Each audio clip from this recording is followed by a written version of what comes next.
Hello everyone, आज हम लोग पढ़ने वाले हैं भोजन एवं पोषण, फूड एंड न्यूट्रिशंस। पहला तो आप देख सकते हैं 2 से 3 प्रश्न अनिवार्य रूप से इस चैप्टर से आते ही हैं। भोजन पृथ्वी के सभी सजीव प्राणियों को जीवित रखने के लिए ऊर्जा की आवश्यकता होती है और उनको यह ऊर्जा भोजन से प्राप्त होती है।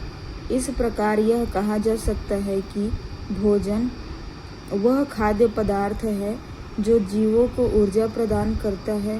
पृथ्वी पर भोजन निर्माण का प्राथमिक कार्य पौधों द्वारा किया जाता है, जिस पर सभी प्राणी प्रत्यक्ष व परोक्ष रूप से निर्भर करते हैं। फूड डिक्शनरी के अनुसार वह पौष्टिक पदार्थ जो किसी जीव के शरीर के ग्रहित व पोषित होकर उसकी वृद्धि का कार्य टूट फूट से मरम्मत और जीवित रहने की विभिन्न क्रियाओं को संचालित करता है, भोजन कहलाता है। मनुष्य जो भोजन ग्रहण करते हैं उनसे उन्हें विभिन्न शारीरिक क्रियाओं के लिए ऊर्जा प्राप्त होती है। इन शारीरिक क्रियाओं में सांस लेना, चलना, उठना, दौड़ना आदि सम्मिलित है। खाद्य पदार्थ एवं उनके स्रोत। खाद्य पदार्थों को उनके स्रोतों के आधार पर 2 भागों में विभाजित किया जाता है। पहला है पादप उत्पाद। इस प्रकार के उत्पाद पेड़ पौधों एवं विभिन्न वनस्पतियों से प्राप्त होते हैं। इसके कुछ उदाहरण निम्नलिखित हैं। फल, रसदार फल, सेब, आम, संतरा, अंगूर, अनार आदि। शुष्क फल, काजू, बादाम, किशमिश, अखरोट आदि। आलू, प्याज, सब्जियों में है आलू, प्याज, मूली, भिंडी, करेला, फूल गोभी, बैगन, कद्दू। साग में पालक, मेथी, सोया व सरसों। अनाज, धान, गेहूं, जौ, बाजरा, मकई। दालें, अरहर, मूंग, चना, उड़द, मसूर आदि। मसाला में आप देख सकते हैं हल्दी, धनिया, लौंग, इलायची, सौंठ, दालचीनी, अदरक आदि। पेय पदार्थ, चाय, कॉफ़ी, कोको। दूसरा है जंतु उत्पाद। इस प्रकार के उत्पाद जंतुओं से प्राप्त होते हैं। इसके कुछ उदाहरण निम्नलिखित हैं। मांस, भेड़, हिरण, मुर्गा। मांस में ये सारी चीज़ें आती हैं। अंडे में मुर्गी, बतख, शुतुरमुर्ग आदि। दूध में गाय, भैंस, बकरी। मतलब मांस किससे मिलता है? भेड़, हिरण, मुर्गा, खरगोश। अंडे इनसे और दूध इनसे। अब देखते हैं खाद्य पदार्थ एवं उनके अवयव।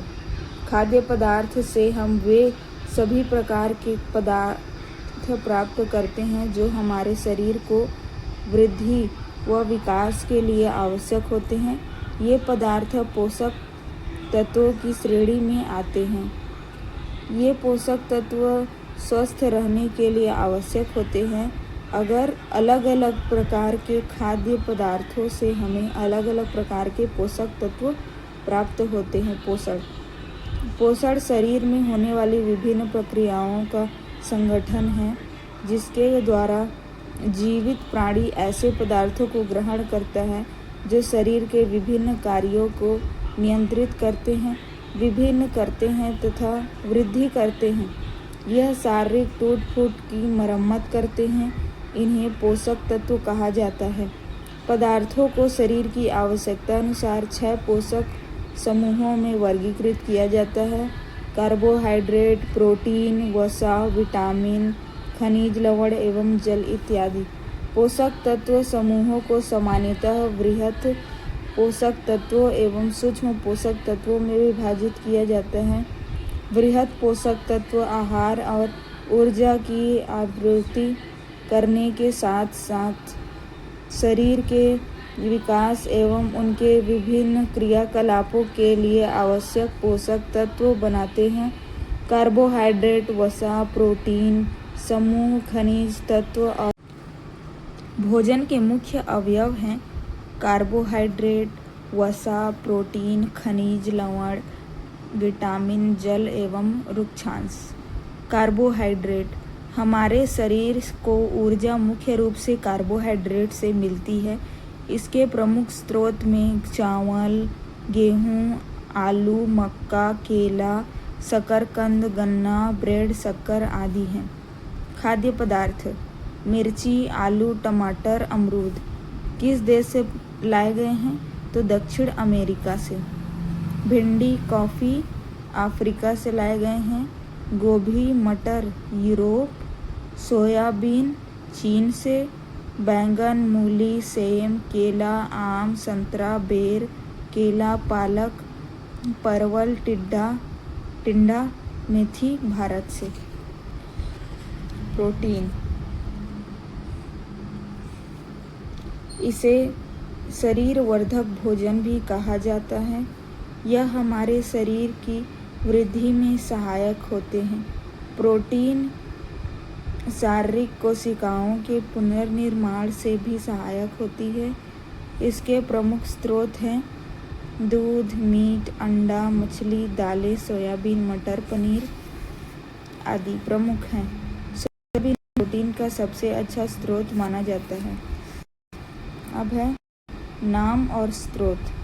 नाम। जल में घुलनशील विटामिन B1 थायमीन किसमें पाया जाता है? स्रोत। उसके स्रोत अनाज, फलियां, दूध, यीस्ट, अंडे, मांस। B2 राइबोफ्लेविन, अंडे, पनीर, हरी पत्तियां, मांस, जिगर। B6 पायरिडॉक्सिन, अनाज, मांस, मछली, दूध, जिगर। B12 साइनोकोबालमीन, मांस, मछली, जिगर, अंडा, दूध।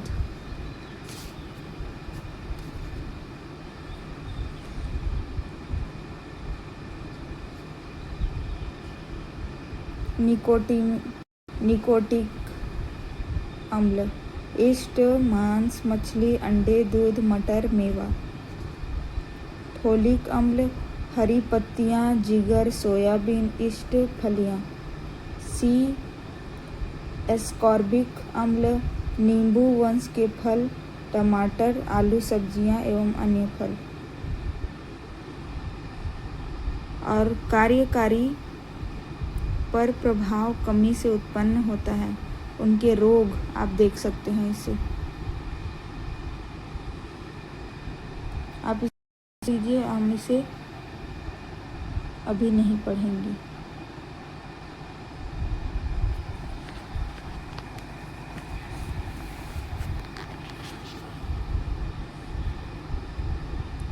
रुक्षांश।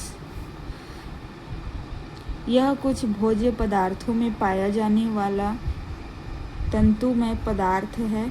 यह शरीर की वृद्धि में सहायक नहीं होते हैं क्योंकि हम इसका पाचन नहीं कर पाते हैं।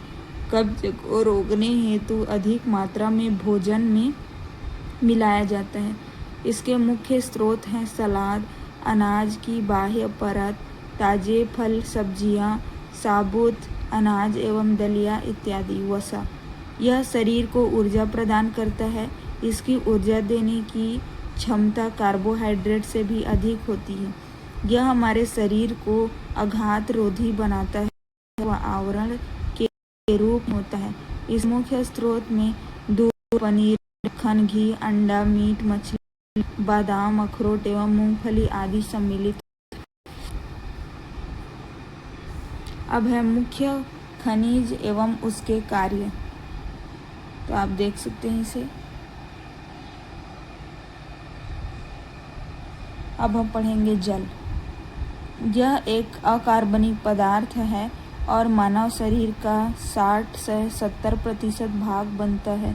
यह पसीने एवं वाष्पन द्वारा शरीर का ताप नियंत्रित करता है तथा पाचन, परिवहन एवं उत्सर्जन में सहायक है। इस मुख्य भोजन एवं पीने का जल है। यह अपने आयन विघटित हो रासायनिक प्रतिक्रिया लेता है। जल से निर्जलीकरण हो जाता है। शरीर में जल की कमी को निर्जलीकरण कहा जाता है। खनिज लवण। विभिन्न प्रकार के खनिज लवण रोगों से हमारे शरीर की रक्षा करते हैं तथा शरीर में ऊतकों के निर्माण में विशेष भूमिका निभाते हैं। लवणों के विवरण को हम निम्न तालिका द्वारा समझ सकते हैं। खनिज। सोडियम कार्बोनेट के रूप में दैनिक मात्रा 2 से 5 ग्राम होनी चाहिए। मुख्य स्रोत है साधारण नमक, मछली, मांस, अंडे और दूध। प्रकार्य। यह सामान्यतः कोशिका बाह्य द्रव्य में धनायन के रूप में होता है तथा निम्न कार्यों से संबंध है। पेशियों का संकुचन, तंत्रिका तंत्र में तंत्रिका आवेग के संचरण, शरीर में धनात्मक विद्युत अपघट्य संतुलन बनाए रखना। पोटेशियम 1 ग्राम लगभग सभी खाद्य पदार्थों में उपलब्ध होता है। सामान्यतः कोशिका द्रव्य में धनायन के रूप में पाया जाता है। यह निम्न अभिक्रियाओं के लिए आवश्यक है। कोशिकाओं में होने वाली अनेक रासायनिक अभिक्रियाएं, पेशीय संकुचन, तंत्रिका आवेग का संचरण, शरीर में विद्युत अपघट्य संतुलन बनाए रखना। कैल्शियम लगभग 1.2 ग्राम दूध, पनीर, अंडे, चना, हरी सब्जियां, साबुत अन्न, रागी, मछली। यह विटामिन के साथ हड्डियों तथा दांतों को दृढ़ता प्रदान करता है। रुधिर के स्कंदन में भूमिका। पेशीय संकुचन प्रक्रिया से संबंधित। मांसपेशी की सुचारू प्रक्रिया के लिए आवश्यक।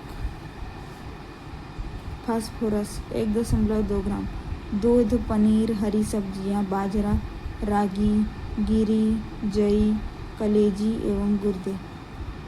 कैल्शियम से संबंध होकर दांतों को दृढ़ता प्रदान करता है तथा यह शरीर के तरल पदार्थों के संरचनात्मक संतुलन बनाए रखने में सहायक है।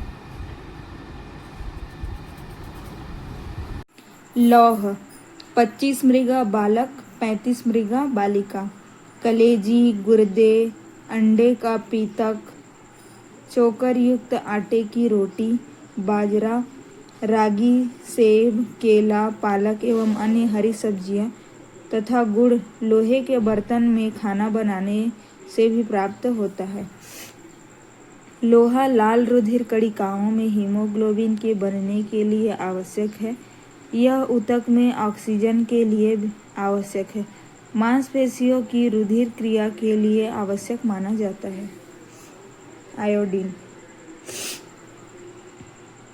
आयोडीन 20 ग्राम मछली, समुद्री भोज्य पदार्थ, हरी पत्तीदार सब्जियां, आयोडीन युक्त नमक। यह थायराइड ग्रंथि द्वारा स्रावित थायरॉक्सिन हार्मोन के संश्लेषण के लिए आवश्यक है। मैग्नीशियम अत्यल्प सब्जियां, पेशी तंत्र एवं तंत्रिका तंत्र के क्रिया हेतु। तांबा जस्ता, अल्पज्ञ, यकृत एवं मछलियां इंसुलिन कार्यकी के लिए आवश्यक माना जाता है। तांबा अत्यल्प मतलब बहुत कम। मांस, मछली, यकृत एवं अनाज तांबे के बर्तन में खाने बनाने से भी मिलता है। हीमोग्लोबिन तथा अस्थियों के निर्माण एवं इलेक्ट्रॉन संवहन के लिए आवश्यक सहायक। कोबाल्ट अत्यल्प मांस, मछली एवं जल, आरबीसी तथा विटामिन B12 के संश्लेषण हेतु महत्वपूर्ण है। संतुलित आहार ऐसा आहार जिसमें सभी आवश्यक पोषक तत्व उचित अनुपात में सम्मिलित होते हैं संतुलित आहार कहलाता है। पर्याप्त मात्रा में पौष्टिक भोजन करने से हमारी सेहत अच्छी रहती है। पौष्टिक और पर्याप्त भोजन वह होता है जो शरीर की जरूरतों के अनुसार सभी पौष्टिक तत्व उपलब्ध कराता है। संतुलित आहार के द्वारा अच्छा पोषण मिलता है, जिससे आवश्यक पोषक तत्व सही व संतुलित मात्रा में शरीर को मिलते हैं। उच्च स्तर के शारीरिक व मानसिक स्वास्थ्य की प्राप्ति के लिए संतुलित आहार आवश्यक है। संतुलित आहार प्रत्येक व्यक्ति की आयु, स्वास्थ्य और कार्य के अनुसार ही निर्धारित होता है। मिड डे मील योजना वर्ष 2004 में पूरे भारत के सभी शहरी विद्यालयों में प्रारंभ की गई। इस योजना के अंतर्गत सभी सरकारी विद्यालयों में उच्च प्राइमरी स्तर तक पढ़ने वाले सभी बच्चों को दोपहर के समय मुफ्त में संतुलित आहार दिया जाता है, क्योंकि भारत में करोड़ों गरीब बच्चे संतुलित आहार से वंचित रह जाते हैं। प्रतिदिन औसत कैलोरी की आवश्यकता। आयु वर्ग कैलोरी प्रतिदिन 10 से 12 वर्ष के बच्चों के लिए 2000 कैलोरी, 12 से 14 वर्ष के लिए 2200, 14 से 1600 के लिए 2600 कैलोरी, 15 से 18 वर्ष के लिए 3000 कैलोरी, वयस्क के लिए 2500 से 4000 तक और 66 से 75 के लिए 2300। भोजन पकाने की अलग अलग विधियाँ। भोजन पकाने व बनाने की कई विधियाँ प्रचलित हैं। भोजन पकने की विधियाँ खाद्य पदार्थ की प्रकृति पर निर्भर करता है। अलग अलग खाद्य पदार्थ अलग अलग तरीके से पकाए जाते हैं, जिनसे कुछ का विवरण निम्नलिखित है। भोजन पकाने के तरीके। पहला है उबाल कर। खाद्य पदार्थ जैसे चावल, दाल, आलू, मक्का, अंडा, शकरकंद आदि। कच्चा टमाटर, मूली, गाजर, खीरा। भूनकर आलू, चना, मूंगफली, भिंडी, मक्का, शकरकंद आदि। तलकर आलू, मीट, मिर्च, पापड़। सेंककर रोटी, पापड़, ब्रेड और पिज्ज़ा। पाचन तंत्र। पाचन का प्रयोग आहार के गुण अवयवों प्रोटीन, कार्बोहाइड्रेट, वसा, विटामिन, खनिज, लवण व जल इत्यादि को साधारण घटकों में विभाजित कर देना है। पाचन प्रक्रिया में कई क्रियाएं सम्मिलित होती हैं, जैसे अंतर्ग्रहण, पाचन, अवशोषण, स्वांगीकरण एवं निष्कासन। इन क्रियाओं का विवरण निम्नलिखित है। अंतर्ग्रहण। इस प्रक्रिया में भोजन को शरीर के अंदर लिया जाता है। यह क्रिया मुख गुहिका के द्वारा होती है।